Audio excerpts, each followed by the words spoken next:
Hello, welcome to the Newspaper Review here on Top TV. My name is William Sabule, and with me here on the show is Mr. Victor Sioko. You are welcome to the show. Thank you, sir. Yes, we're very good to. And happy weekend. To have you here. Yes, happy weekend. Yes, it's the weekend. Today is Friday. Hope you're getting set to enjoy your weekend. There are lots of Premiership matches coming up over the weekend. Hope you get to see one or two of those matches. And if you're not seeing the match, please, begin to plan to go and pick up your PVC. It is very important that you pick up your PVC, especially here in River State.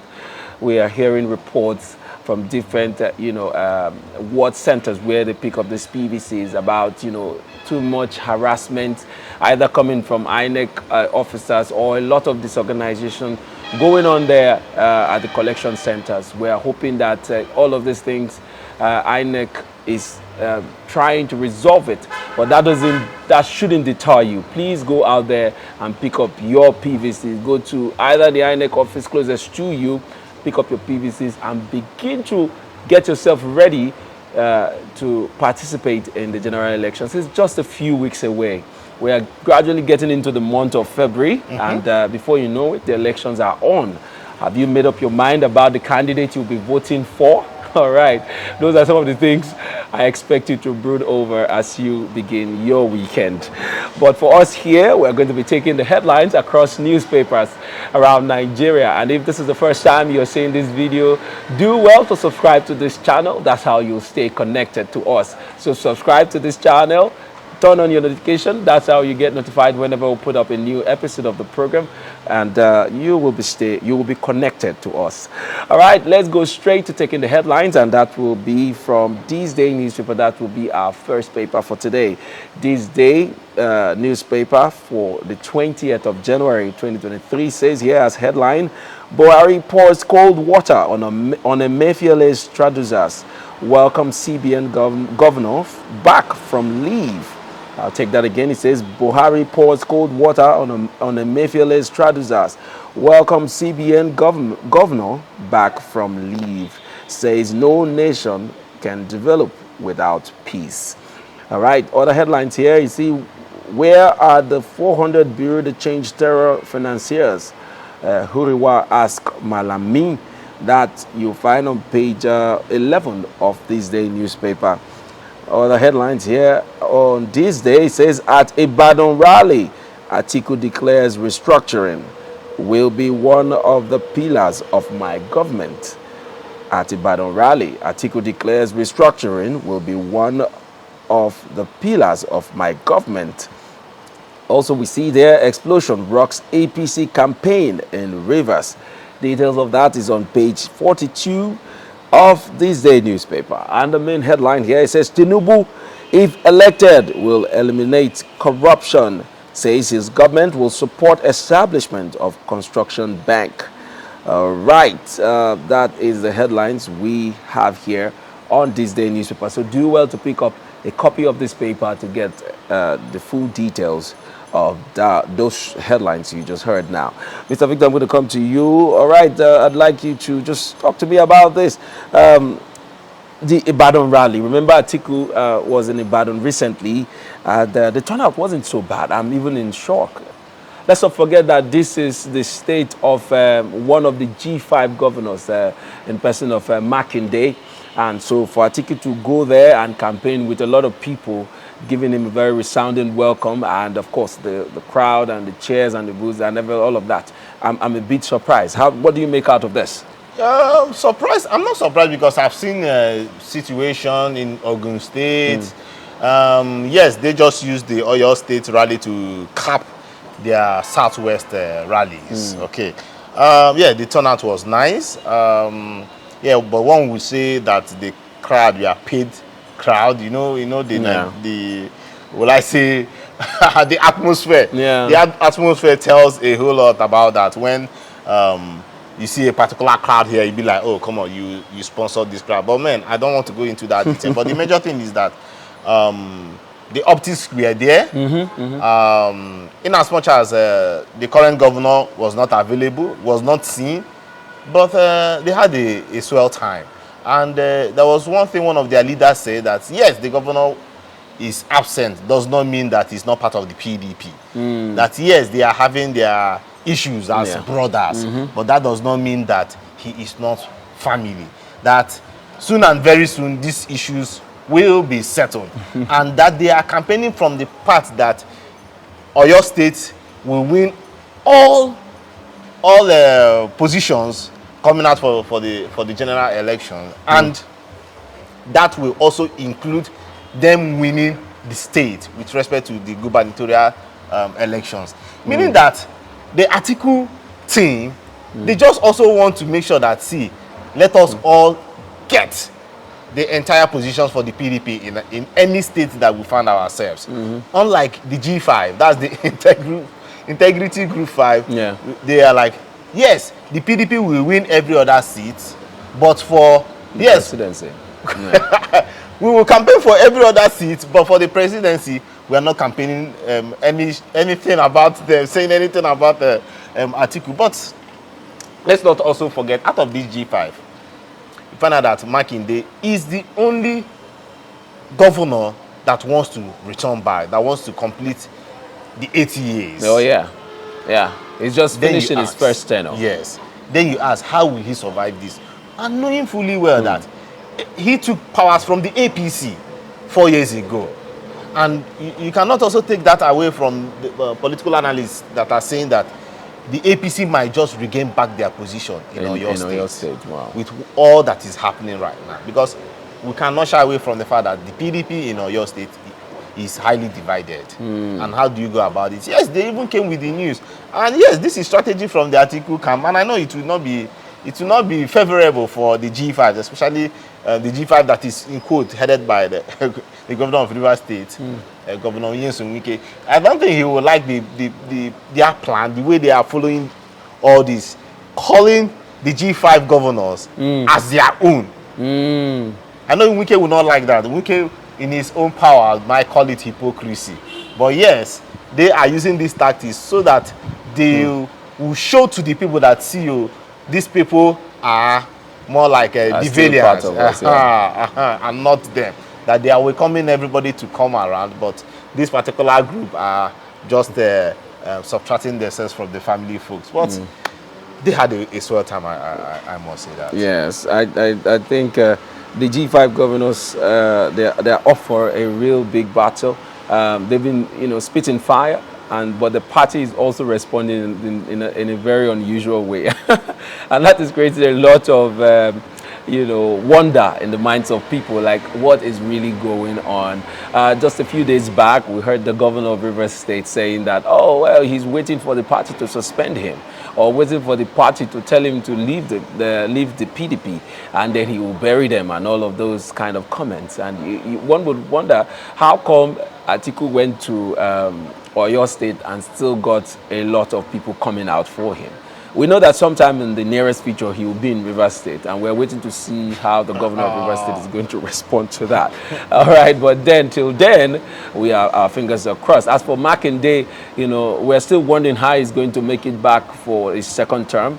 If he has such a divided house, if he doesn't have the support of the entire party, even though the party is saying, we don't have a problem with these people, we still support them, they're still one of us, we haven't done anything to them, we haven't suspended them, despite they have a right to, protest and, grumble the way they are doing. It's their right, but then we don't have a problem. We have told them what is applicable, what we can do, and that's what we are doing. We don't have a problem with them, so we're going to go to their states and campaign as usual. Whether they come out or not, we're still going to do the same. So we're just watching, though. We're just watching. But one thing they must understand is that the election is upon us already, and they don't have a lot more time to resolve these things if it's not happening already now.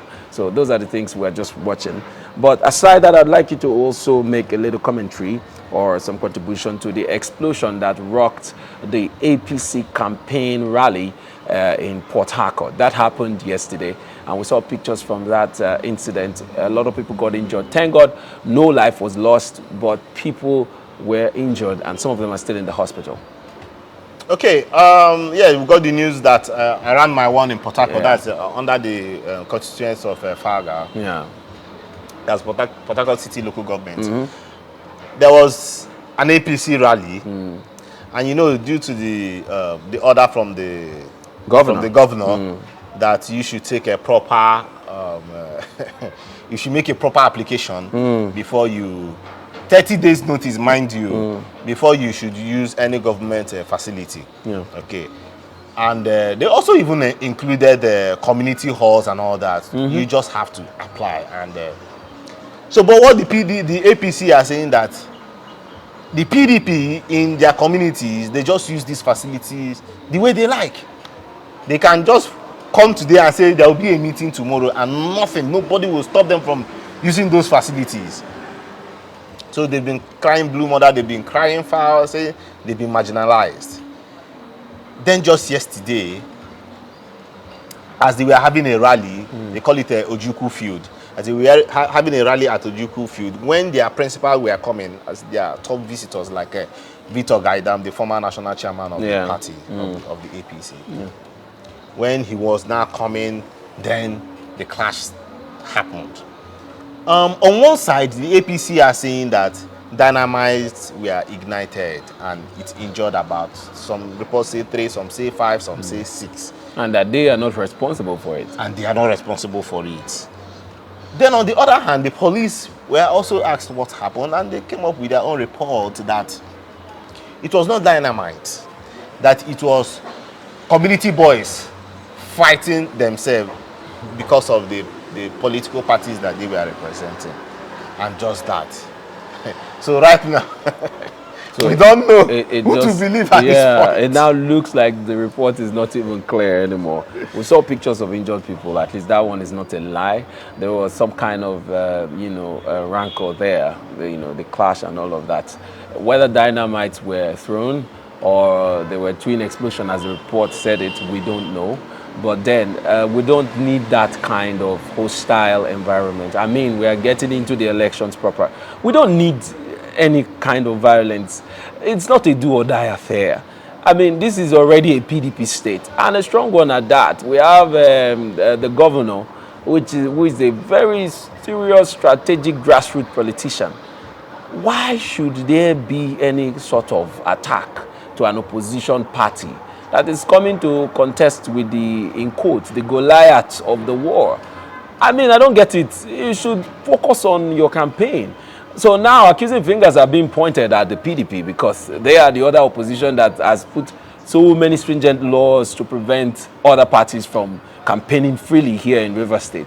You go to some local governments, you hear, they keep tearing down our posters. We can never put up any poster anywhere because once you do that, they bring it down. And they do it at night, they do it sometimes during the day. You cannot do them anything because they are of the ruling party here in the state. So we've heard this endless cry about oppression and intimidation from the ruling party here in Rivers State. Even though me, as a journalist, I haven't seen any, I cannot confirm any of this report, but these reports have come from, leaders of opposition parties like the governorship candidates of both the APC, the Accord, and that of SDP. Yes. We've heard them accuse, the ruling party of high level of intimidation. Even from the other 21 and 22. That's already, it's another level of intimidation. And, they've taken this matter to the court here and there. So these are some of the things. That's why I'm not surprised that fingers are being pointed at the PDP at this time. But at the same time, we are begging the state governor, in person of Barrister Yesom Wike, to please look into this matter and please restore calm, so that there shouldn't be any reprisal attack of any sort. Please, we need to have a secured and enabling environment for all of us to participate in the election and vote. It's a very critical year for all of us, especially this time that we're electing a new president that will chart a very difficult course for our country. So we need to get it right. So we must get involved. All this violence is just going to end up disenfranchising a lot of people, because a lot of people, you don't want to come out and get shot because you're trying to lend your voice. And if you're beginning to force people back into their houses, force people back from voting, then to what end? Yes. To what end? All right, we're going to move on to our next paper for today, and that will be the Daily Sun newspaper for today, the 20th of January 2023. And on Daily Sun, we have as headline here, 2023, Atiku in Ibadan promises devolution of more powers, resources to states. Then other headline here, we see Lagos declares 4 work-free day for collection of PVCs. Well, I'm going to stop here and say kudos to Babajide Sanwo-Olu. I mean, this is a very good move by the Lagos State government to at least give workers. I mean, some of these cards will end up not being collected, not because those people that own them don't want to collect them, but because they didn't find the time. They cannot find the time because it's happening in January. Work have resumed in various sectors. So I love this move. I wish other state governors, will adopt this. Yeah. Particularly, I do not care about this move. Okay. You ask me why? Because INEC has made provision for Saturday and Sunday. It's a very small window. Saturday, you think it's too Sunday. Small? Saturday, Sunday. You think it's too small? Okay. And Mr. Bule, this is Nigeria. They will wait till the end of by next week. In as much as yes, INEC has given an extension of 1 week, but we know that from next week, the place will be so jam-packed. Okay, so that's why I'm saying that this move makes a lot of sense. Do you know why? I say it does not make sense? Because some persons in the private sector cannot leave their job because every day they miss out. So let the people in the private sector. They will lose so much. Let the people in the private sector take advantage of the Saturday and Sunday, while the civil servants go on working days that they have the free chance to. The civil servants, also already in Nigeria, we are having issues with our civil servants because many a times, you know what I'm talking about.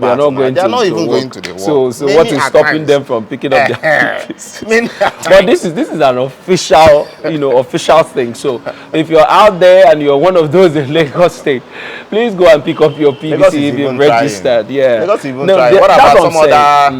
Should I mention a state? One of those normal states that inside their local government, you know that those government workers are not doing anything. They just go there, they carry their, all those their food. You are selling crayfish as an official of the government.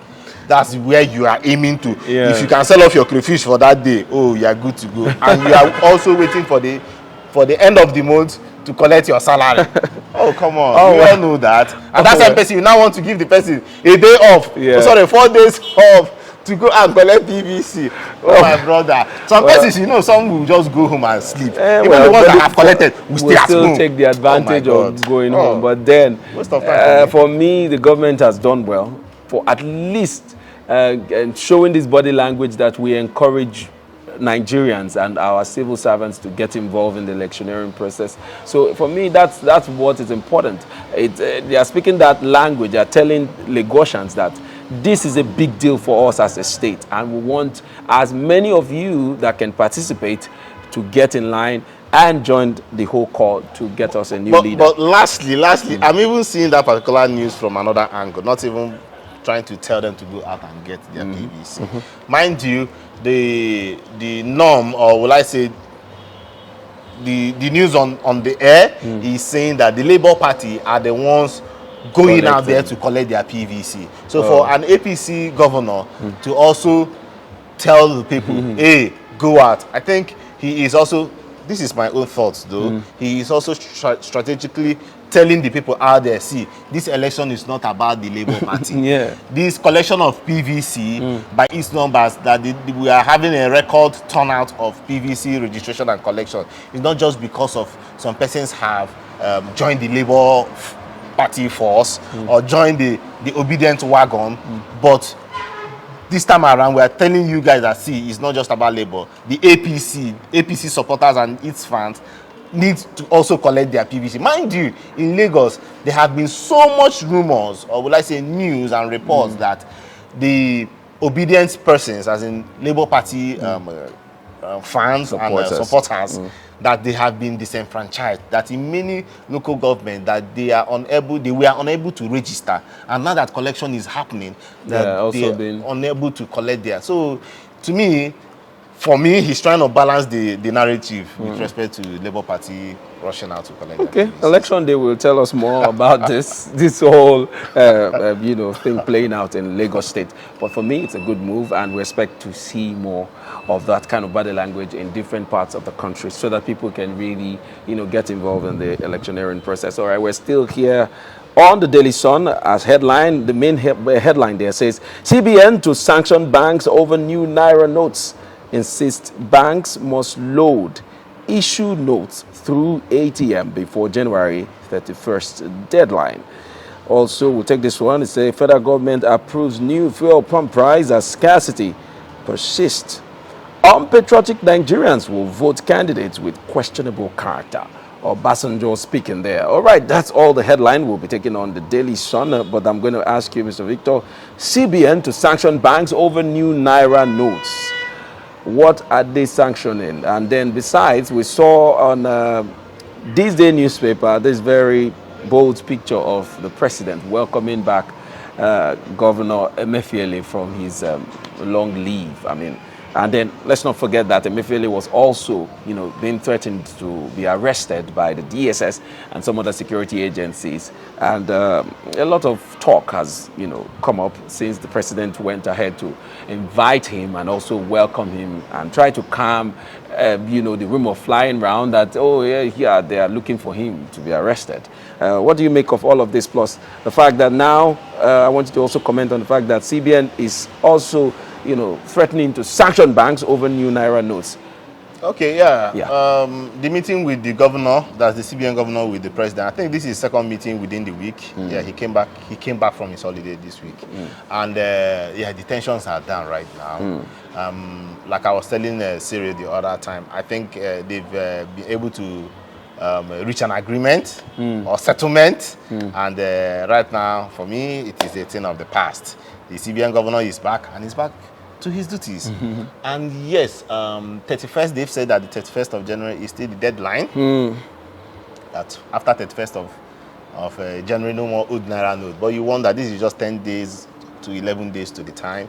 And you wonder, would that be possible? Personally, I don't think that would be possible. I don't think so too, because I don't see it from working. Mr. Victor, the old notes are still all over the place. You know, I got mint yesterday. And they are mints of old notes. Okay. That's what I'm saying. They are the old notes, they stay all over the place. You will not even find new Naira notes in any of the ATM machines. That's the old notes. If you go to the counter, they will still issue you the old ones. So what are they doing? Now, what are they even telling the masses? They are telling us to reject the money that banks are giving us. And you begin to wonder, is it my duty? You are telling me that anytime I go to the bank and they give me old Naira note, that I should reject and report to them.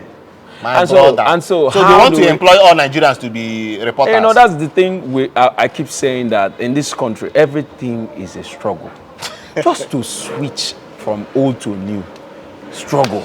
Now, you were right when you said they are saying we should reject the old Naira notes. But the implication of that is that there will be no means of exchange. If you want to go to the market, or I want to buy water down the street here, will I transfer 100 naira or 200 naira? Are they going to accept that? Yes. And then plus the fact that sometimes you make a transfer and you have to wait all day for the transfer to hit the other person's account. It happened to me this morning. And so we have things to do. Issue. So, all right, we know that the CBN is trying to force Nigerians to go cashless.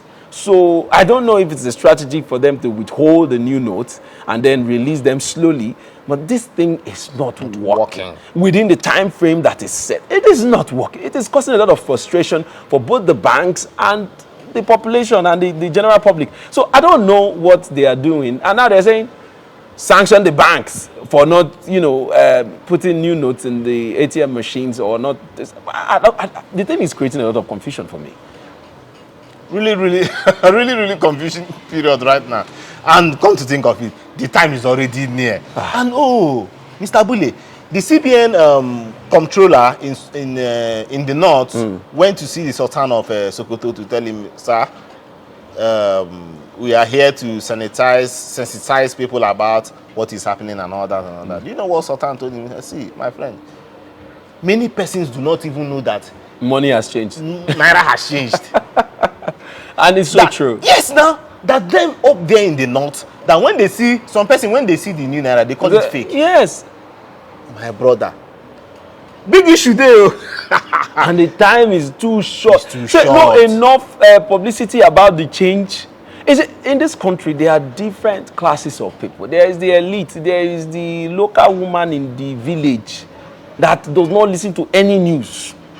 until somebody tells them, mama, something has happened. And then how do you deal? And this woman goes to harvest cassava and she sells it at her local market. How are you going to deal with that woman? Because I mean, even to take the small money in her savings in her hut to the bank, that will take her 50 years to do. She probably doesn't even know where a bank is.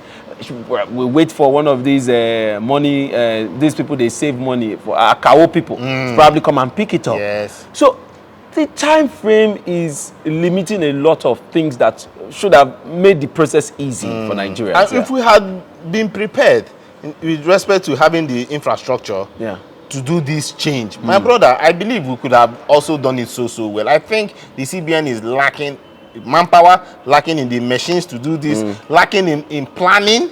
Because yes, so if you ask me, 3 months is also enough to do this. But we don't have the capacity. Let's face the fact.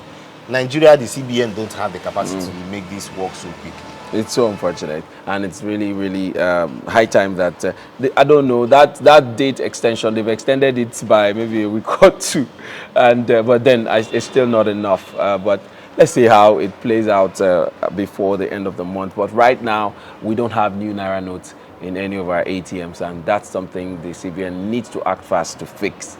All right, we'll go into our last paper for the day, but that will be after this very short break. When we come back, we'll go into the papers for today. You stay tuned. We'll be right back. Now that you have registered for your PVC, it doesn't stop there. Ensure you pick up your PVC. Be alert. Join many Nigerians to vote credible leaders that will change the tide of this nation. Do not sell your vote. Remember, this is our future. Your vote is your voice. This message is proudly brought to you by Thav Media Limited. All right, you're welcome back from that very short break.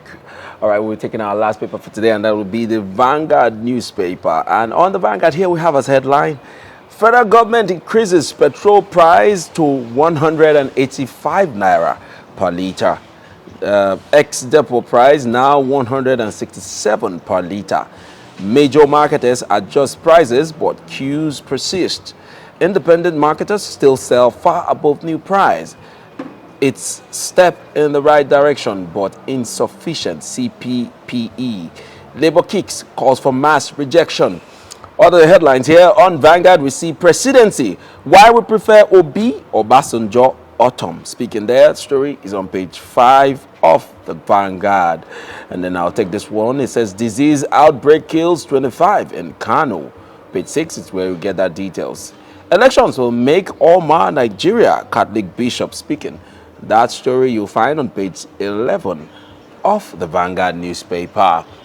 All right, let's come to you, Mr. Victor. The main headline here says federal government increases petrol price to 185 naira per litre. All of this is coming even as the subsidy hasn't been, removed yet.